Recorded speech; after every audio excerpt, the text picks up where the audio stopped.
Ici, à Bamako, renforcement des capacités de 10 femmes de l'Union malienne des associations de femmes en situation de handicap à pouvoir gérer une entreprise. Il s'agit des femmes entrepreneurs. La formation est financièrement soutenue par Voice en partenariat avec Oxfam.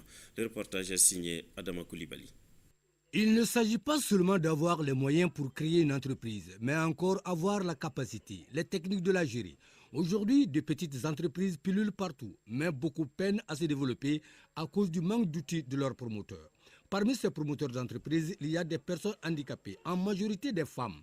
Voice et Oxfam, des structures humanitaires, sont venus en aide à cette couche qui se juge oubliée par le reste de la société. C'est un jour très important pour nous, femmes handicapées, parce qu'il y aura le lancement et la formation, le début de la formation des 10 femmes handicapées entrepreneurs qui vont être renforcées, qui vont être coachées, c'est-à-dire suivies dans leur entreprise pour qu'elles soient des femmes entrepreneurs parfaites. Elles le sont déjà, mais des femmes handicapées entrepreneurs dynamiques avec des activités bien assises.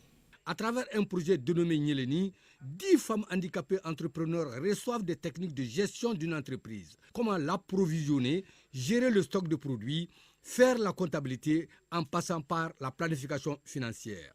Le projet vient d'être lancé. Voice intervient dans 10 pays, en Afrique et en Asie, dont le Mali.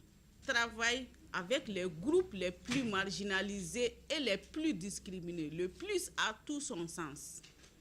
Il s'agit des groupes qui n'ont pas de voix, des gens qui sont oubliés, des gens pour lesquels leur avenir est hypothéqué. Les bénéficiaires ont été sélectionnés après réflexion d'une commission sur les dossiers reçus des associations et des comités. Le président de la Fédération malienne des associations de personnes handicapées FEMA et la représentante de la Direction nationale du développement social, tous ont remercié les partenaires de leur appui à cette couche.